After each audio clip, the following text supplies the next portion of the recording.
Hang on. Let's get rid of that.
That is a stunning piece of wood. I would have never thought in a million years that that would have ended up coming out. Don't even see it very well because it's so shiny, the light's reflecting off of it. But I took that bit.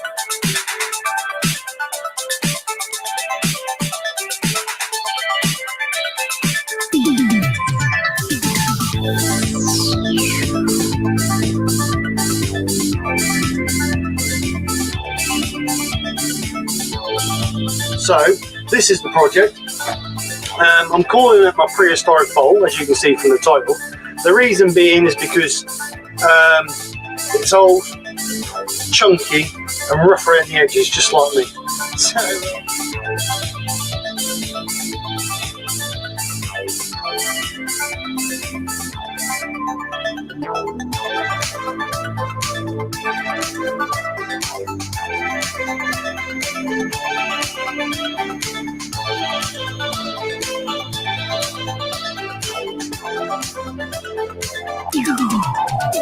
sticky and horrible. So yeah, yeah, nothing else to say really. It's failed.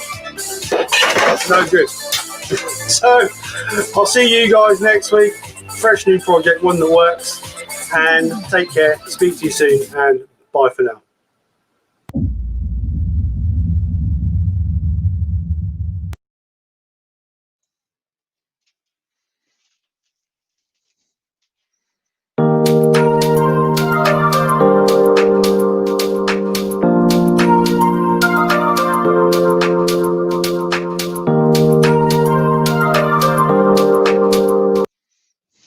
Hi there guys, welcome to the channel. Thanks for coming over for another Thursday lunchtime live.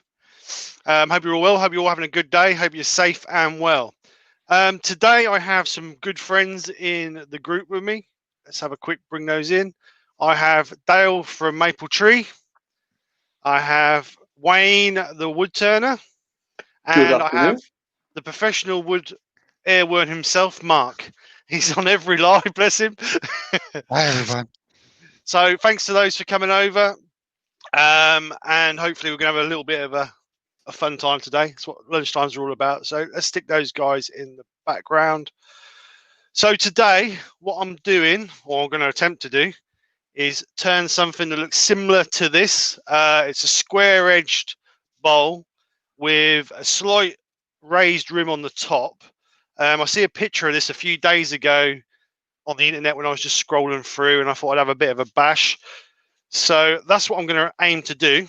So what I have is I have a piece of engineered oak, and why I'm calling engineered is because let's move to an overhead. As you can see, it's made up by 6 different blocks of wood. I got this I suppose a year or so ago now. I bought a bulk load of wood, and this was in it. And these are like from when they do the beams for supermarkets and all that. They're stress tested and obviously engineered to give up the strength. So that's what I'm going to be using. I've been told it's red oak. Whether it is or not, I don't know. Or American oak, sorry, not red oak. So whether it is or not, I don't know. But that's the plan. So obviously, as always, we're going to get the bottom turned. leave quite a wide bit on the top because we want to be able to put a bit of a rim in there, and then we'll go from there. So there's going to be no colour and no frills. It's just going to be a natural finished item.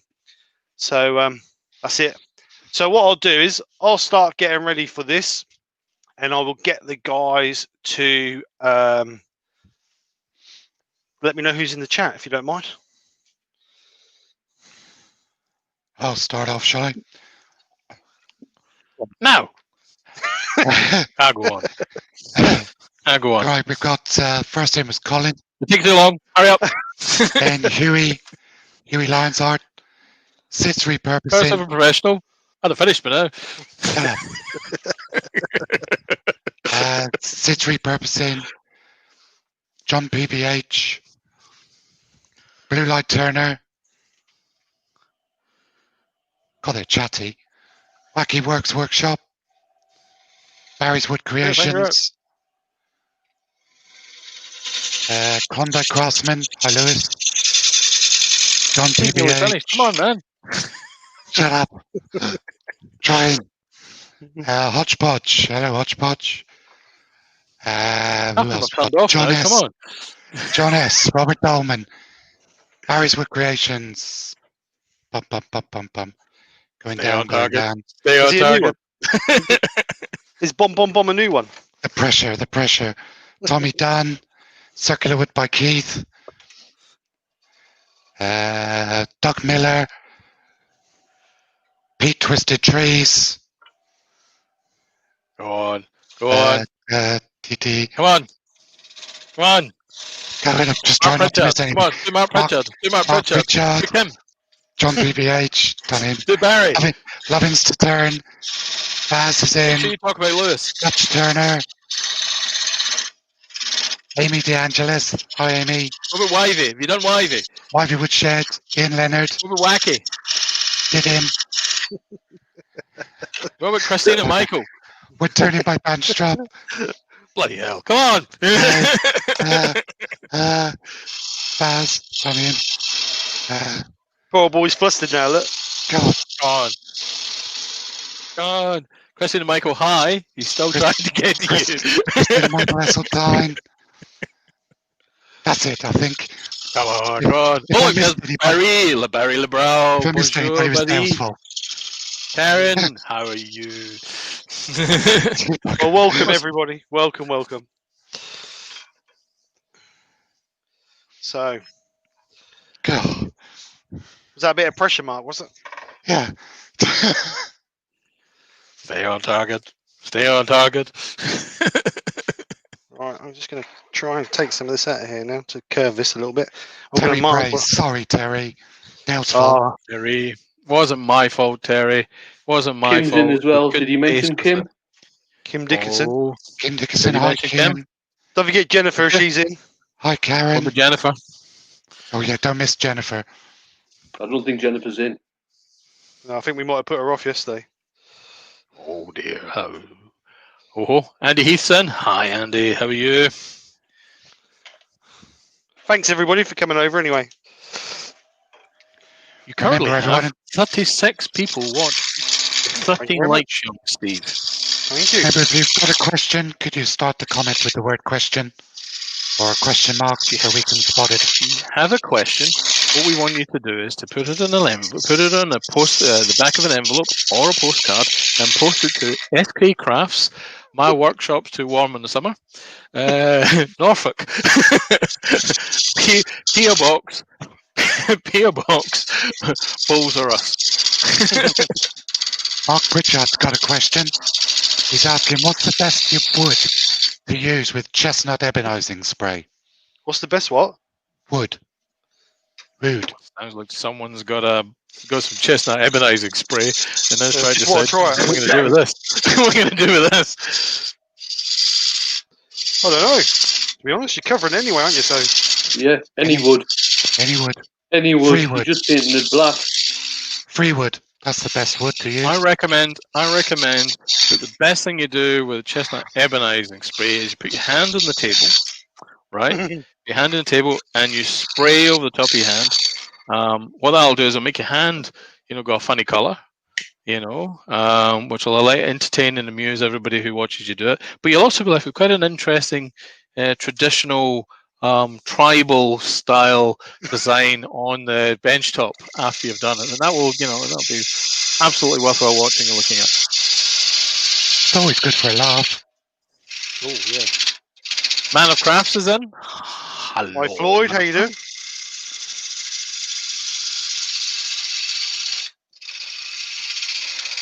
Floyd's from the States.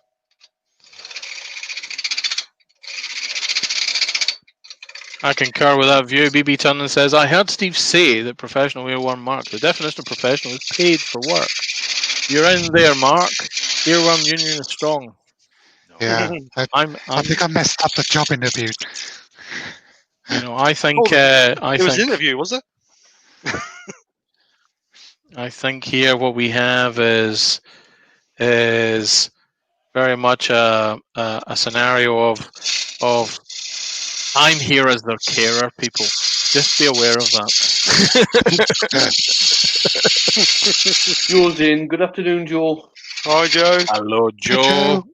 Fantastic to hear good things. Have you got Definitely. a sofa yet, Joe? She's not got a sofa, but she's got shares in a new motorbike. There must be some money to be made over the other one. Glenn fit this one. I never get the chance to work that one out the other night. He actually looks like he's one of those scooter delivery boys on it, doesn't he? He does a little bit. It looks like this Domino's box should be in the back. No sofa for Joe yet. That's shameful. Shameful. Shameful. We need to fix that. Doo-doo.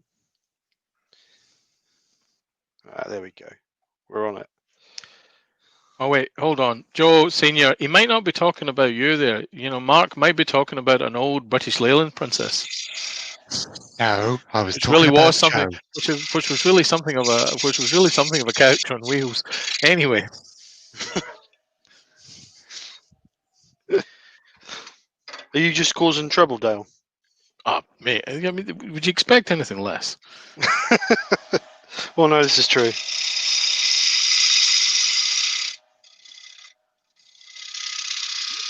It's getting close to Christmas. Maybe there'll be a sofa under the tree. Big tree.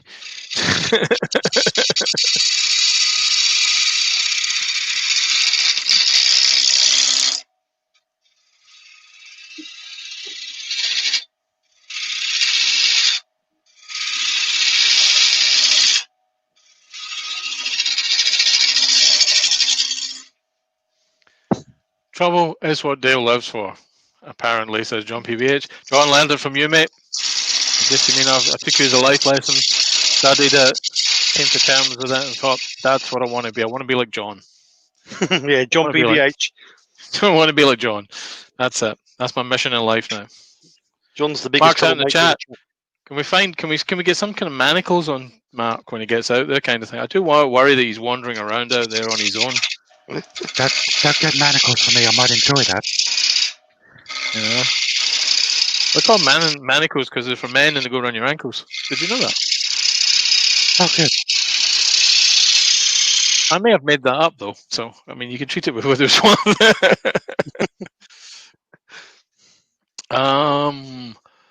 What was that?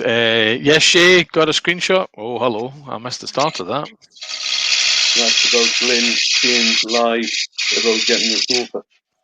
Oh yes. Do we not have written proof? Yes, we have one after Scotland. Unfortunately, the Scotland trip has been put on the back burner. Oh. New suggestion is get the current No, Dale, that was the first Scotland trip. It's another Scotland trip now. The one that Glenn decided not to do, moving on from Brampton, because the weather was too bad, so he went back home. So out there, we've got a couple of other bits up on that. We've got Huey saying, Joe, sofas are overrated. # damn good gin and tonic for Joe. Shay's saying, Grand Dutch blackmail is on the cards. Beef and Butcher Tree says, to be fair, a sofa under a tree is probably better than a sofa over a tree. Very good point, Pete. Joe says the new suggestion is to get the current sofas reshuffled. I could suggest something else getting stuffed. Oh, she means restuffed. Okay, you know, I mean, I thought reshuffled seemed quite an intriguing sort of outcome. Dutch the Turner says I may be convinced to delete it, Shay, for the right price. Bribery is on the cards there, Joe. You might want to get in front of that. Pete Twisted Trees says my son-in-law just bought my daughter a new sofa, and he isn't even in the country. We're knocking down these skittles of Poor excuses. Well, I was going to go with yeah, that's absolutely right. That will do. I was going for something more eloquent, but my brain went blank. Diversionary tactics. I think that was the phrase I was after. Yeah, that's better. TV tells a lifetime supply of Yorkshire grit. It's a start, Shay. Says Dutch. Ooh, interesting. I reckon Joe will just. I reckon he'll buy I reckon he'll just buy the couch. I don't think he fancies the idea of that lifetime supply of Yorkshire grit. Yeah, I would reckon.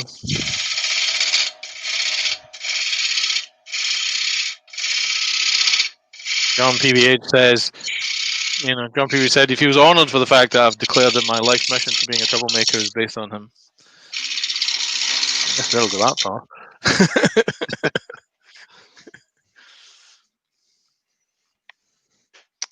Right. We're below the edge, which is perfect. So, clean the bottom up, I think. Clean the bottom up. Steve said bottom. Don't you start. It's the fact he wants to clean it up is quite interesting.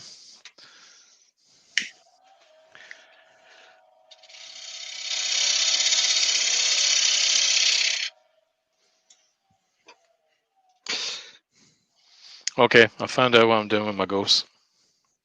You've decided, have you? Decided. So, sand this up. Sand up to 240. Is extraction on? Nope, Dr. Bob did. Hi, Dr. Bob. Hi, Dr. Bob. Dr. Bobble. John PBA says, just wait till he starts buffing up his bottom.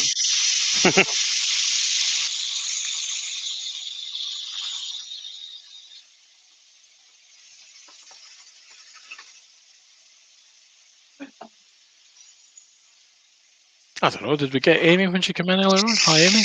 Yeah, Hi, Amy. We did. Hi, Amy.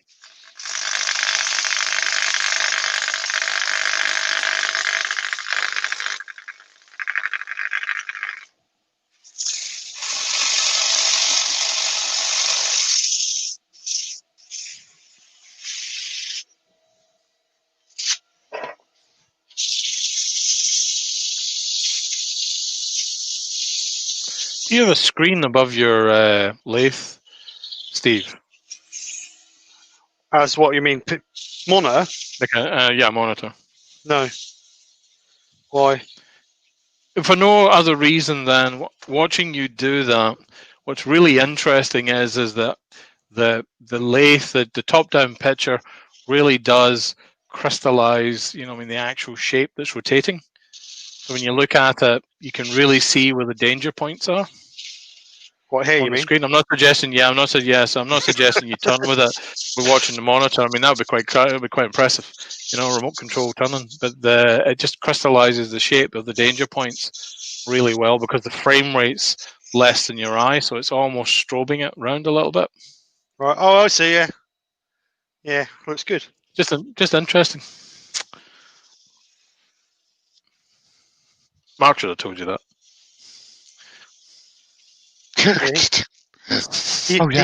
He is the professional airworm after all. He is a professional hero after all. Yeah. So I wasn't what I was going with it, but that'll do. That'll do. You're talking technical. Me no understand. Okay. Me no comprende. Yeah. Oh, I Robbo's see in. Mr. Fold. Hi, Robbo. G'day, Robbo. How you doing, Hello, bud? Robbo.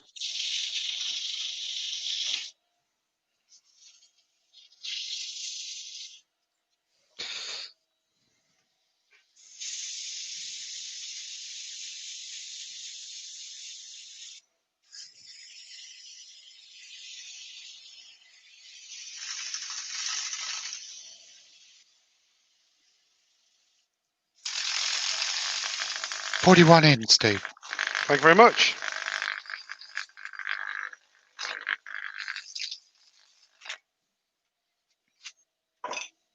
That's the only trouble when you're doing square edge, isn't it? You can't get it sanded properly. How thin are you going to go? Because it only tends to hit one side of the corners. Yeah. Not very thin. No, it's not going to be. You actually start putting a chamfer on it. You can undercut it a bit. I wasn't planning to, but I can do. Colin has a question. What camera settings do you guys use? 4K, 1080 or 720? We'll let Daryl answer that one. He's the professional. Well, in this case, I can actually declare that to be true. I did run my own business for a while doing AV. So, I record in 4K. I broadcast in 1080p. Steve broadcasts in 1080p. I think StreamYard might have its wicked way with it down to 720. Mark? I broadcast in 1080 and StreamYard cuts it down to 720.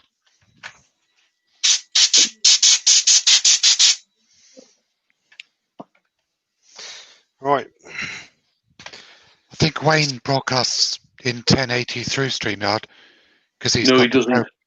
No, he doesn't. No. I thought you had the Pro version. No, the Pro version is enormously expensive. There's no way I'm paying for that. Oh, right. Is it that expensive, is it? Yes, it is, Steve. I bought the basic version, and that's £200 a year. The Pro version is a hell of a lot more than that. So what does the one you got? Does that mean you can just get rid of the advertising? You can put your own banners and all that on it? Is that what that means? Yeah, and I can record straight from StreamYard as well. Oh right, okay. So coat of sand and sealer.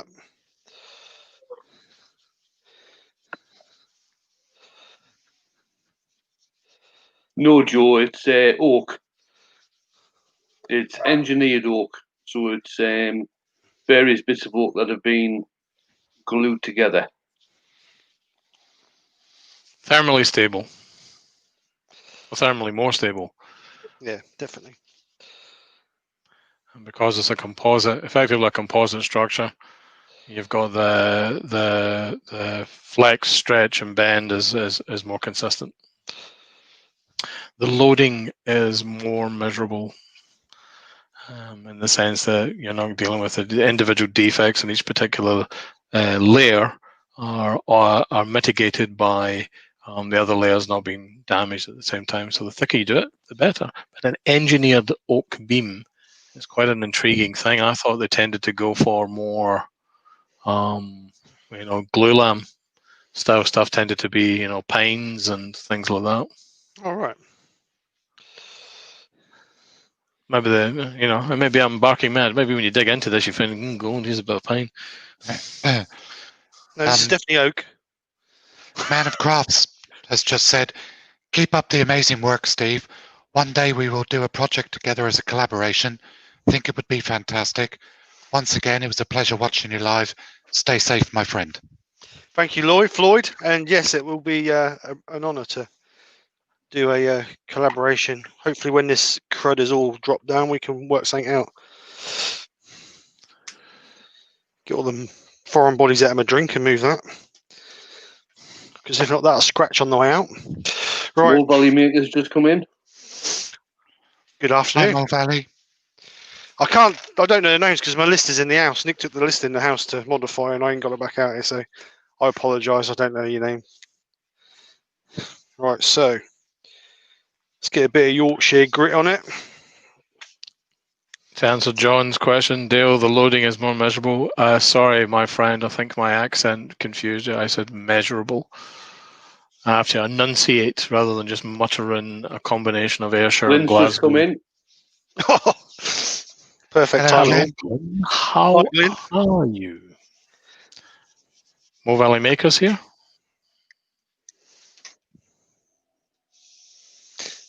So work this in. Yeah, so Andy Heath is confirming that Scandinavian glulam beams used to be softwood. Okay. So I don't know what this has been made for then.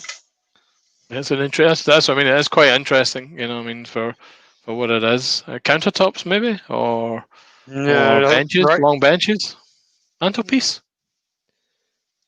It works out about 180 mil wide and they're about 80 mil thick. And the Maybe limbs it's the limbs I got were about 800 mil long, but they were offcuts. maybe it's I know when people do a lot of restoration, sometimes getting a hold of the oak beam to do the replacement for rot, but they've got to put similar material in. So maybe this is a specific product for something like that. I was going to say, could it be for like in, say, like a barn conversion? You use it as a decorative beam and not a support beam. So you've got open. But being engineered like being engineered like that would be stronger than an original oak beam anyway, wouldn't it? Yeah. So I mean, I'd be surprised if that was the case. Mark, I think what you would do is you'd face softwood like they do with a lot of banisters now, oak banisters. If you cut an oak banister, I mean, I get given an oak banister for spindle work, and I thought, oh, good, this is oak. Cut it in half. You know, I mean, center of this stuff is softwood. Outside is just it was 8 mil strips of oak wrapping it. Yeah, everything's veneered nowadays. Yeah. Mo Valley's name is Dave, by the way. Oh, hi, Dave. Dave. Thanks for coming over. Thank you, Amy. Well, incorporating a range of woods, including oak, Douglas fir, chestnut, and ash, glulam provides straight and uniform timbers. Robbo says that you could be using it for lintels. Yeah, that was sort of where my head went a little bit. You know, there's been an oak beam there, and they've replaced it with an oak beam. But it would have to be structural to be it'd have to be worthwhile being structural to do that. Imagine that's not a cheap thing to make. No. Whereas the softwood stuff, like the Scandinavian glulam stuff, that I've certainly seen previously, I think it would be considerably cheaper. I certainly know when I was doing the house, I was looking at the glulam stuff for the garden studio and the kitchen. Yeah, a lot of people use that now because it's more stable than just normal timbers. 100%. You don't get the creak in the bend. We eventually went with, like I say, with the cathedral style arch, which is called a scissor truss in our case, and that was fine. That was fine. Right. What else have we got? Hodgepodge says oak beams and lintels. What are you guys talking about? Oak beams and lintels. My apologies. Robo says not lentils. Lentils. Lol. I wouldn't want to be eating oak lentils. Or lentils even. This week I'll be mostly eating oak lentils. And I'll have no teeth left by the end of the week. This week I'll be mostly wearing thick woolly jumpers because it's cold. Cold. Right. Bit of wax on it, you reckon? Snigger. Yes, why not? What are you going to put on it, sir? Wax 22, I think. Mm-hmm. I think that'll be the one. You are thinking that'll be the one, then? I'm not sure where that accent I just came up with is from. Baffled I is. Senior says, oak beans and lentils. Oh, that'll keep you regular. So I can give us a coat of wax 22, just to give it a bit of a protection, really.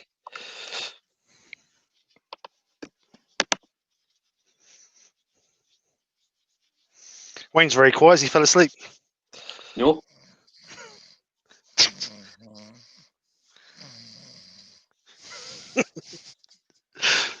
Pete from Twisted Tree says, some glulam oak is not for structural use at all. The solid oak furniture trade is a lot of glulam oak, then slice it out for tabletops and cabinets. Absolutely, Pete. That's kind of that solid. I mean, we've got an oak staircase, and like I say, the spare spare banister. First glance it looks like solid oak, and then you cut it open and you find out no, it's a laminate. Yeah. To create everything you buy from Oak Furniture Land is like that. Yeah. Well, this was like I say, it's an oak staircase from a company specialised in it. Most of it's solid oak, but the banisters definitely weren't. I would imagine you'll find your spindles are solid. I don't have spindles of glass, dear boy. The end posts are solid oak, though. You're absolutely right in that sense. Yeah. Normally, the spindles are solid, and depending on where you get the newel post from, they'll be solid. I've used Howden's so-called oak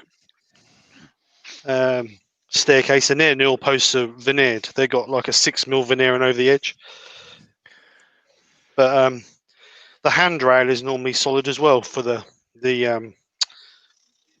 Howden's one as well. A few good comments out in the chat. Robbo says, in Australia, they make pine and hardwood glow lamp depending on the strength required. Yes, that's probably very true, sir. They certainly do that in some parts of Scandinavia, and I would imagine the UK too. John PBH says, I was involved in building timber boats in the 70s. All the framing was laminated, so as to say, wait, absolutely, sir. The Mosquito fighter back during the Second World War, one of the fastest propeller fighters there ever was made from plywood, basically a laminate structure, to keep it light and give it strength at the same time. Can you imagine that design meeting? They say, let's build a plane out of plywood and strap 2 Spitfire engines to it. So I would imagine it's a case of we're running out of metal. What can we do? Well, we used to build planes out of wood. Do you think we get away with this? There's some clever buggers. Some clever buggers. That's all we can say in that one. Dutch Turner, Glenn, why are you here and not buying a sofa? Glenn Senior says, I might. I've been awake since 1 a.m. The Blue Light Turner says, Steve, get some A1 who speaks Queen's English like what I does. Like I does. Yes, Scott. The trouble is, Scott, when you're in here, when we can't eat because you're always eating. However, I feel, Scott, I need to look at this one very carefully and ask, given your proximity to some fantastic entertainment establishments down in the south of England, what kind of queen are we talking about here? Glenn Senior says, Dutch, I'm busy taking all the accessories off my motorcycle. It's getting traded in shortly. Benjamin says, hello, Ben. He says, howdy, ladies. Howdy, ladies. That's not very nice, is it? I feel it's perfectly acceptable if he wants to identify me with a lady. It's much more his lack of perception than where I am in the world.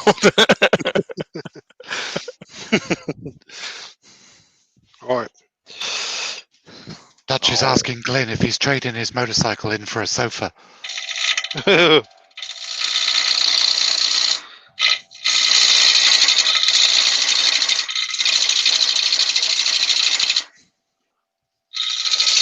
Blue Light Tunnel says, yes, still drag queen.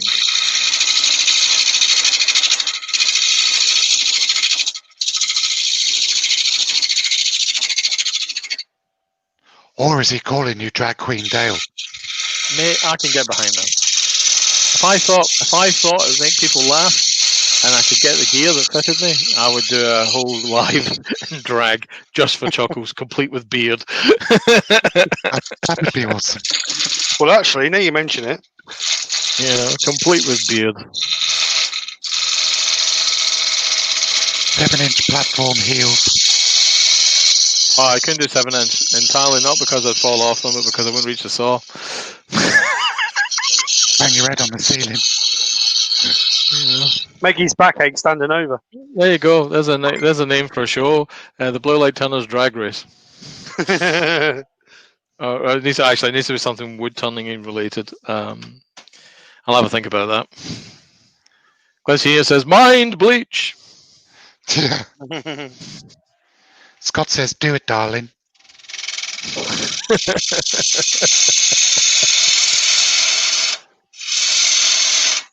I feel that for those that are old enough, I think what we're talking about here is more of a Les Dawson sort of approach to drag.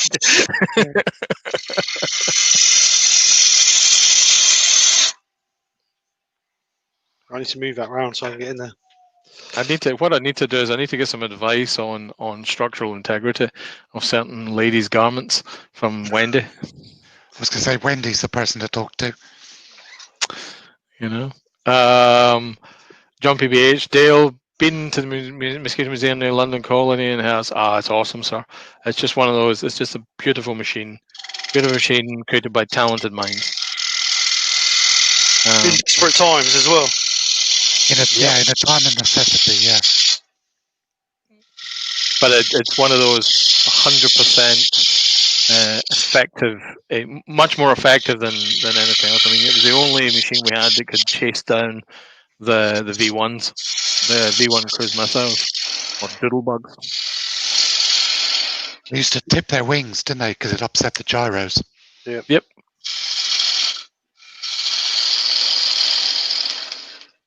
A generation of heroes for sure. Mm-hmm.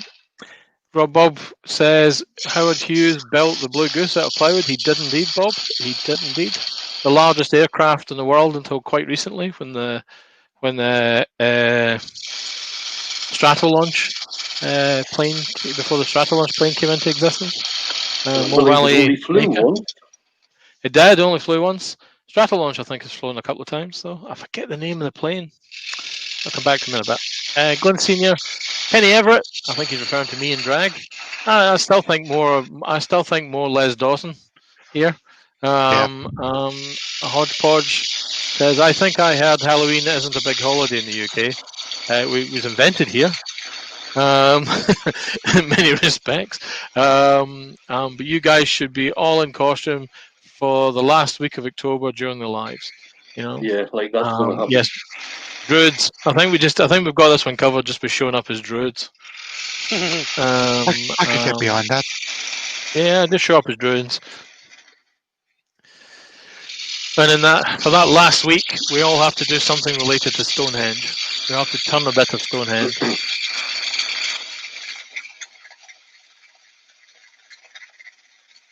Mo Valley Maker. What's Stonehenge got to do with Halloween? Nothing. It's just where druids go. Druids, yeah. What's druids got to do with Halloween? Nothing. They invented it. When you can go out dressed up. They probably invented Halloween. Okay. The pagan ritual. Okay. Terry Bray suggesting Daymander average for Dale. Yeah. David Hall's just joined. Hello, David. Hi, David.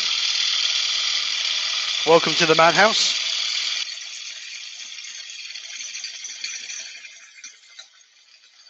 Wood Wizard by Com says, awesome looking seaplane, but I'd rather say the Mosquito was the most beautiful wooden aircraft. It probably was. So it was certainly. I think we'd have to include some of the other seaplanes a tiny bit. We're in that, but the Mosquito was awesome. David Hall says he's in the chat. He says sorry he's late. He's actually working for a living. Good man. That? David Hall. Hi, David. I think my three favourite RAF planes were the Spitfire, the Mosquito, and the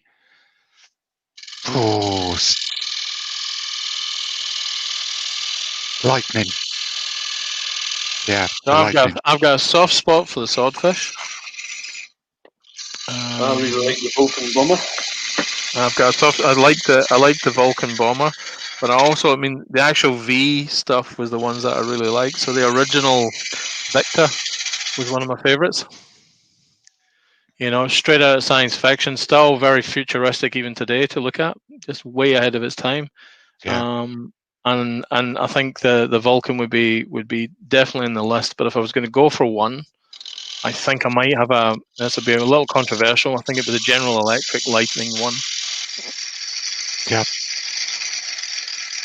I was at an air show once and the Lightning went past and he gave it a bit too much beans.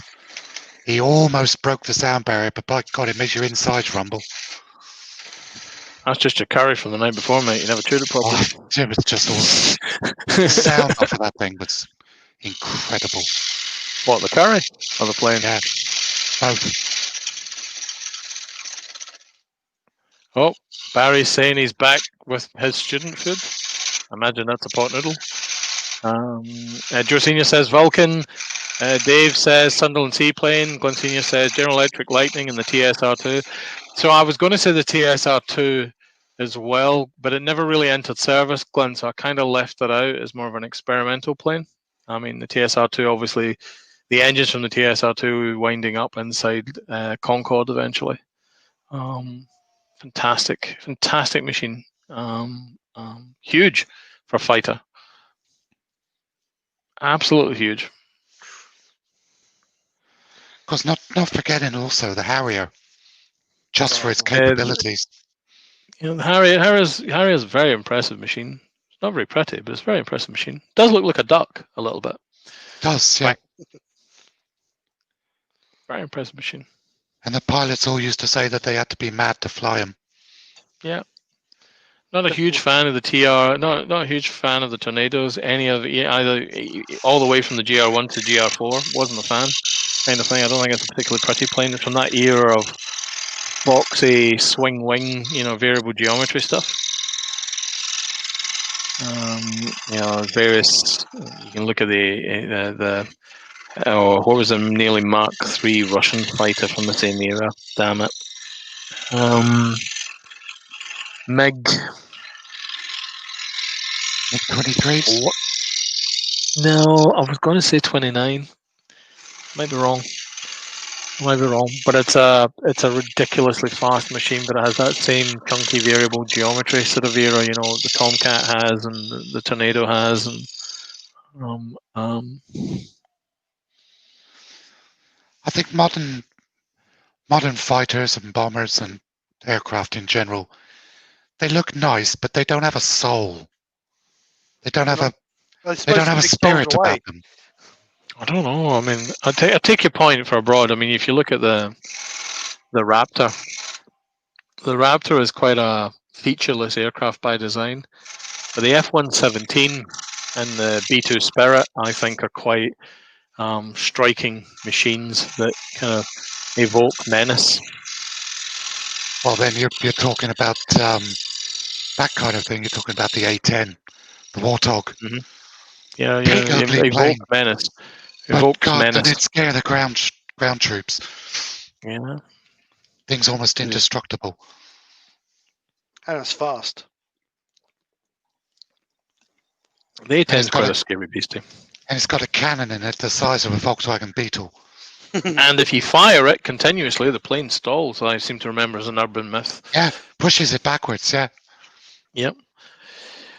When we're talking weapons now, did you know the Russians actually flew a cannon into orbit and put it on a space station?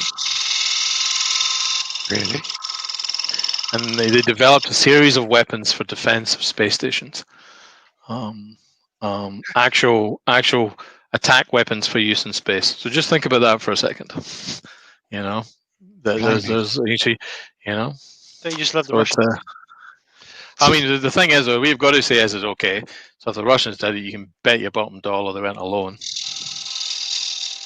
Oh, yeah. There's loads of stuff happened in space that nobody knows about.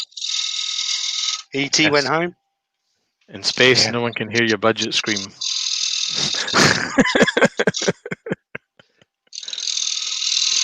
Oh, mate, he said it perfectly in Independence Day. Do you think they spend £5,000 on a toilet roll? Mm-hmm.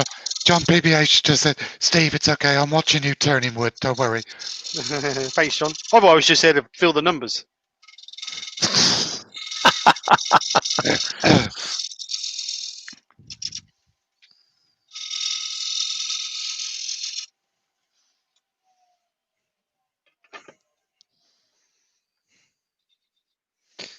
You know what's going to happen now, don't you? We're going to shut up. I'm not going to say anything. No, keep it going. Keep it going. Keep it going. Where were we? Cannons and space weapons. Right, so let's get back to wood turning. I wonder if anyone's turned a bowl in the space station. If you want to send me, I'll have a go. God, can you what imagine the problems you chips? would have? Can you imagine the chips flying everywhere? Yeah. Dust Yeah. extraction. Wow. Vented Saying straight firing into you space. say that, but if you fire a cannon in space, how does the trajectory work? Because there's no gravity. Flat line. Just a flat line trajectory. So everything moves in straight lines. So in theory, you should never miss him. Well, you've got there's when you fire a cannon in space. Remember the what you're doing is you're imparting more energy. So your actual targeting has to take into it, but rather than going down the way, you've almost got to be rather than targeting to kind of cope with the arc, you fire in a straight line, and the gravity of the Earth will pull around. But if you want to impart kinetic impact energy, what you've actually got to do is have twice the amount of velocity for your traveling at going back the way. So you have to have your velocity plus one. I was going to say, if you fired a shell out of a cannon in space, would the shell not come out of the barrel and the space station just go backwards? So no, because you put a recoilless system in it. So although you've got, you can compensate for the Newton's laws of motion here. By building in a recoilless system where you damp that out, and you also time it with the control thrusters, attitude control thrusters, compensating. So that's for the cleverness of this. But the truth is the cannon's meant for proximity work. At a distance, Steve's point valid, I guess, where you're firing at a distance. What you're actually doing is sending something in. If you send it out backwards, sort of thing, what you're actually doing is slowing it down. In terms of its velocity, you fire it back, you fire it forwards, kind of thing. Far enough, you're actually accelerating it, so it'll go higher. If you fire it backwards, it'll go lower, so to speak. But if you're in proximity of a few hundred meters, doesn't matter. Dutch is having to go. See you later, Dutch. See you later, Dutch. See you later, Dutch. Klondike Craftsman saying if you did wood turning in space, at least you'd never have to sweep the floor. No, but you may have a different problem, kind of thing. You can look at Doug. Ceiling. I always think of Doug. I always think of Doug from Pole Barn, kind of thing, and having to wipe his camera because you guys are all dirty because of the streamers coming towards him. I just have this vision of all of that dust going nowhere and just hanging around all around the lathe, kind of thing. You'd have to have active extraction. Dandy Heath says he didn't realise wood turning could be this technical. Nor did I. What have we done? What have we done to the numbers? You know what I mean? Still 40 watching, so they're either asleep or they're intrigued. Wood turning in a physics lesson. I think they're watching. Wivey Woodshed says wood turning in a physics lesson included as a bonus. Earworms are definitely trying to earn their payment status. That's it. Barry wants to know if Wayne's fallen asleep. Wayne? What? Yes, he did.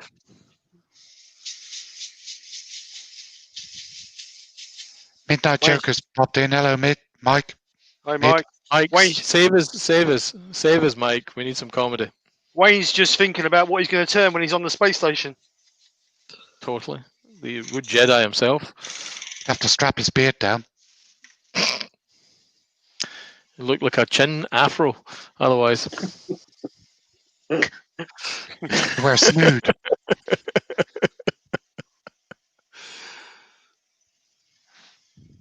What's the colour like on the camera? Is it good or bad or what? I'm going to be honest with you. I think it's a little washed out.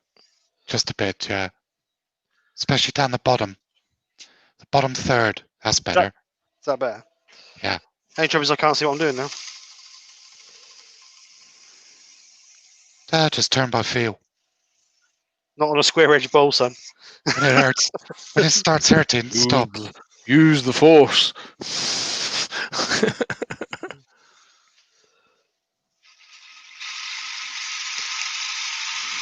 Tommy Dunn says it's a bit blue. Bit blue. Pete from Twisted Trees says, if you're wood turning in space, where would you get the trees from? It's a very good point.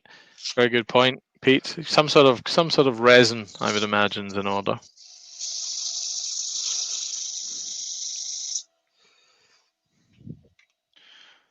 Sure, you get them from the moon trees. Everybody knows about moon trees. .com. Well, that's pig, isn't it? Mike. Oink. Oh, you did ask, Mike. We did ask for humour. Thank you for that. George Senior says she liked the colour before. Oh, all right. Joe's God. I'll have to roll with the cameras a little bit because. All right. Just a little bit in there, really.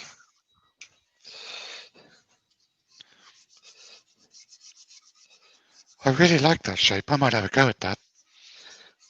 Go on, do it. Thank you for the inspiration. Commiseration, inspiration. Just sand these up as edges while I'm here. It's all right, Doug. We stop now. You can turn the sound back up. Someone put a message in the chat.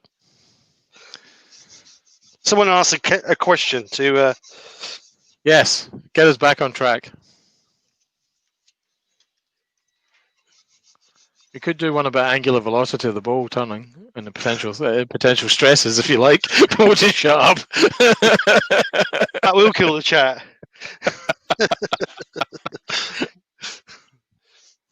Right. Well, let's get some sand and cedar on it.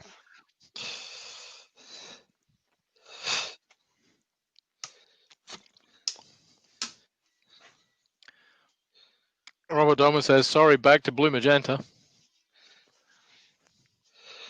Blue magenta. Yeah, I think I'm going to have to change the colour contrast on the cameras a little bit.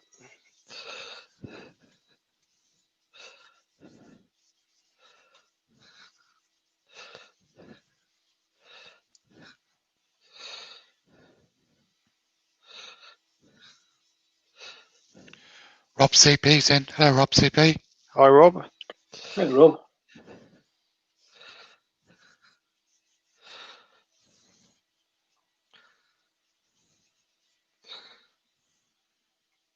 Well, Dr. Bob says, good lesson in the astrophysics of wood turning.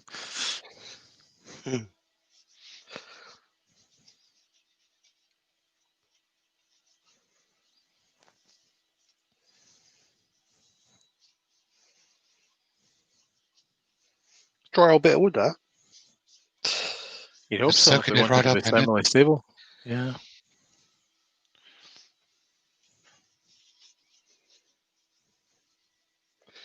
This shouldn't crack. No.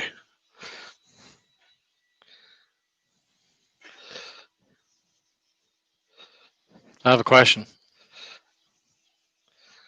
Have you put a set square on the corners to see how square, or am I just making trouble? No, I did square it, but whether I got the hole dead in the middle is another thing. Or does it look off centre? No, not at all. I'm just making trouble. Oh, okay. Oh, that's new, that isn't it? Eh? Are making trouble? Ooh, I don't know what's going on there. Wasn't me? Wasn't he here at the time? It didn't happen. All right, let's get some grit on it. Just dry first.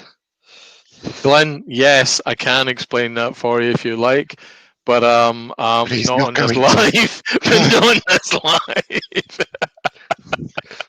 What's he put? He's put. Can you explain bullet drop compensation for a projectile entering the Earth's atmosphere? I'm not gonna. Resist it. It's all right, Rob. There's 2 marks in the chat. There's Marky Mark. Oh, there's the dude from Beard and there's Mark.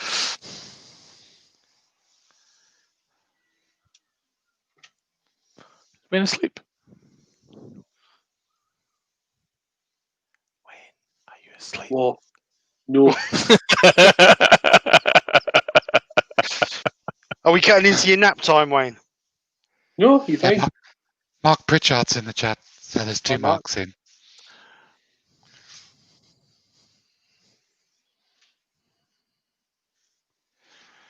Robbo says it looks bloody close to being centered. It's not far off. Like I say, I might have not Even got if- the hole dead in the middle. Even if it doesn't, even if it isn't, call it a feature.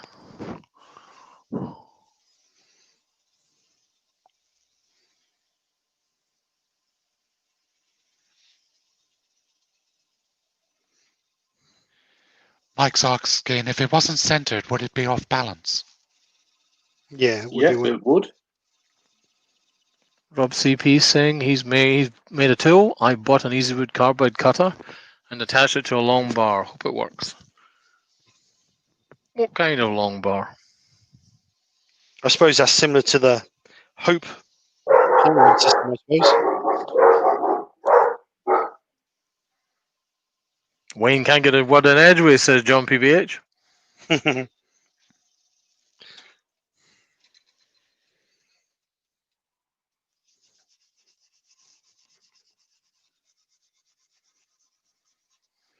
10 minutes in, Mike says, Wayne.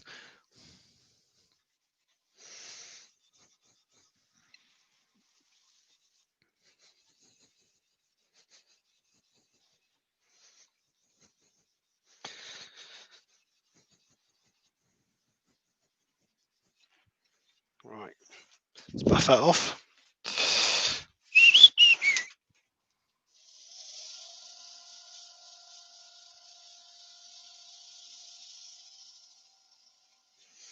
Always makes me nervous when I do a square edge. Fingers. Don't want to be joining the Fingers Club. Yeah. It's much more the gashed wrist club, I feel. Watching where your left hand is.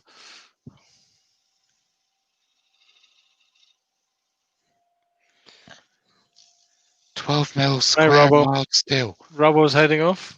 See you later, Rob. Or Robo. Robo. Whoever. Joe Senior and Glenn are both saying, "Get him, Bryn. Go, Bryn." Cool. So Rob CP has made the tool out of 12 mil square mild steel. He thinks it's about a metre long. Too thin, Rob. You'll only be able to go down around about 6 inches with that, if that. Yep.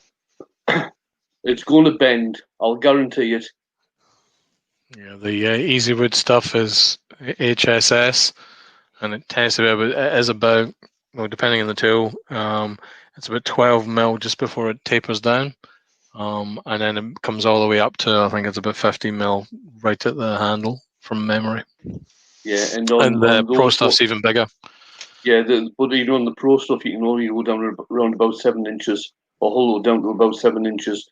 That 12 mil mild steel is going to bend if you take it any further than 6 inches in, guaranteed. What it would do though, Rob, is I would give it a go. But be very careful as you're starting to reach. Just starting to reach out without, bit of testing. But the cutter should be fine. Definitely be mindful. Next time you do one, try if you can to get some HSS.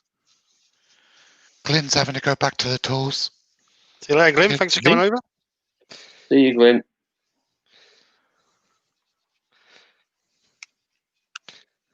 Because I never answered his question. He's in the half. No, he's too interested in getting his new motorbike, mate. That's what it is. Of course he is. Steve, Joe's saying she likes that. Thank you very much, made. Joe.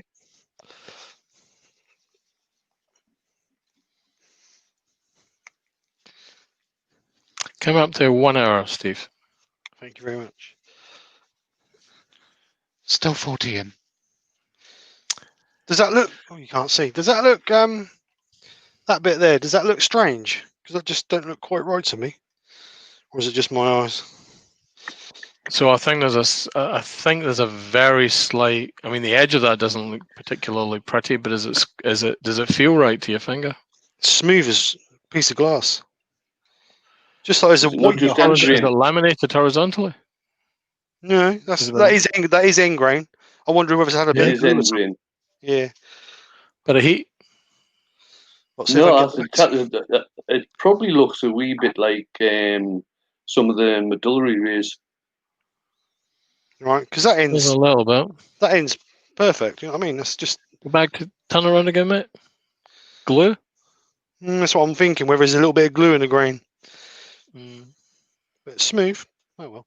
What will be will be.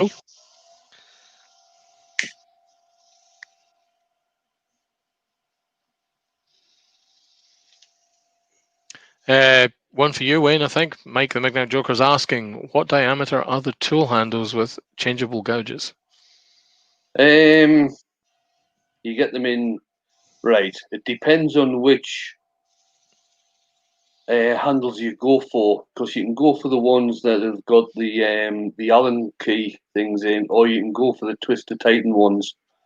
On the Twisted Titan ones, certainly from Simon Hope, the gold ones are 10 mil, the blue ones are 13 mil, and the red ones are 16 mil. That's the ones from Simon Hope. Yep. Well, Colin from Wood Wizardry says, my version has got internal burn line. Well, John PBH says, maybe it's the chatoins. Could be. Barry Lebrow is obviously at his student food, and he's off back to France. Cheers, Barry. See you later, Barry. Thanks for coming over. Kim Dickerson says she thinks it's a bit thick. The edge, I think she's talking about there. Yes. You think it's too thick or not? Well, I don't know about too thick, but if you put the overhead camera back on, Steve. Now this is just purely from an artistic point of view, if you like. You have got the bead on the top of the bowl less diameter than the actual outside of the bowl. Yeah, it would look, I see that. It would look a lot more pleasing if they were both the same diameter. All right, okay. So if I turn that off, then take this a bit thinner and put it on the edge in line with that. Is that what you're saying? No, I'm not. Right. That was just my point of view. I'm not saying change it. That's just my point of view.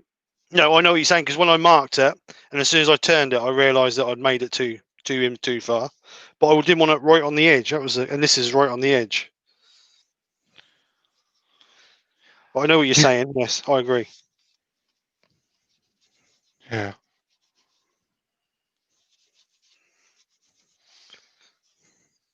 I could change it. I might change it afterwards. Take this a bit thinner, because that's only, how thick is that? 10 mil. So I could take another 3 or 4 mil off of that. Yeah, if you go down to about 6 mil. Yeah. Might look a bit more. And then I take don't want this to use off. the word chunky, but it would look a little less chunky. It's the best word. Sorry. No, that's all right. No. It doesn't matter. It's just polish this off really.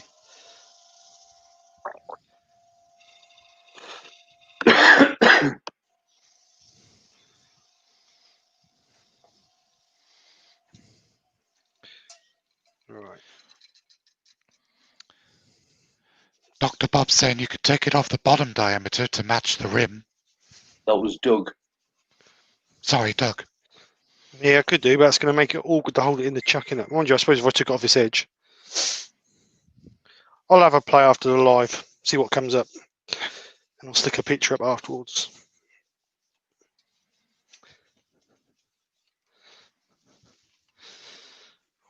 I think, other than that, we're there. Looks awesome, mate. Very nice. Very nice. Like you said, I know it's best to take a bit off the back there. Or a bit to, actually, I might take it off the back because that's quite close to the edge there. What would you do, Wayne? Would you take off the back or the top? I'd probably take it off the bottom, Steve, rather than the top. Yeah, because there's plenty of meat on the wall there. Yeah, I'll have a play with that after the live. But other than that, there is 180 mil across by 180 mil by about, I think they're about 80 mil deep. Oh no, sorry, I lied. 60 mil deep. So Very nice. something a bit different, isn't it? It's a pretty bit of wood. Yeah, I like it because when you look in there, you can see the different way the grains are. Can you hold it there? Let's see. Yeah. You've got like a dark ring in there. John PBH offers this. He says, Steve, It's lovely. Don't turn a bowl by committee. Lol. No, it's always nice to have a bit of people's input though, because after all, I'm only learning, and obviously people like Wayne have turned a damn sight more than I have, so it's nice for a little bit of input. Mostly left. Every now and again he turns right. Yeah. I've now got a bruised finger where I caught my finger, but other than that, we're all right. So let's have a look here. Where are we going? Right. Let's bring you guys back. Close on. So there you go. Nice little bowl. I will change this on the back here, and I'll stick some photographs up on afterwards, but I'll do that after the live because I don't want to go much over an hour. So anyway. You've gone over an hour. You're I know, already. No. So thank you very much for coming over, guys. Is there any questions before we go? I have a question. Go on then. When's our wall going to be painted white? I've helped fund that. If it's not going to be painted white, I want a refund. I'll tell you what, Dale, you come down and I'll supply the paint.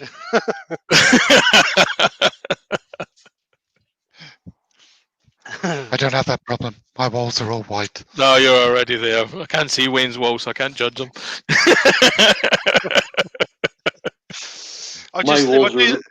My walls are a lovely shade of dust.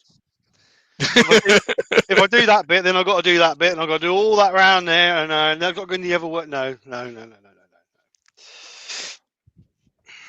I'll green screen it. If I put green up there, I can make it look like white. If you paint it green, you can paint it white. And on that note. Right, guys. Thank you very much for coming over. Thanks to my earworms. Much appreciated. As you may or may not know, I will be back tomorrow night with whoever's available for earworming. So hopefully we'll have a bit of fun. Not sure what I'm going to do yet. Doing all these lives, I sort of got to think on my toes a little bit. Yeah, same here. So yeah, I don't know what I'm going to be doing yet. I might do. I don't know. We'll see. We'll see. Might just be a bit of a chat and a bit of laugh, to be honest. Just something to bring the week to an end and bring a bit of joy to everybody's life. So we'll see what happens. I might have a little project. Turn the ghosty. The back carving. The back carving for the spooky bit down the bottom. You know, yeah, but that's going to be a bit of a pain in the ass. That's going to be a long time. Mind you, I could do it over a couple of mushroom. It's basically a mushroom. It's basically a mushroom. Yeah, but it's resin in it. You know what I mean? No, right. Do a wood first. Do a prototype. Do it live. Yeah, it could do. Yeah, it could do. Right, right, yeah, maybe. Yeah, we'll see. Yeah. Cool. All right, we'll do a ghost tomorrow night. So 8:15. I'll have to see a man about a dog tomorrow. You know, so I can't join you. Sorry. Oh man. Stop saying he's available. So you've chucked in the worm now, and now we're going to bite to it. And then you're not going to be. Oh, what? I'll do. All right. Okay, I can be there. I'll be in the pub though, right?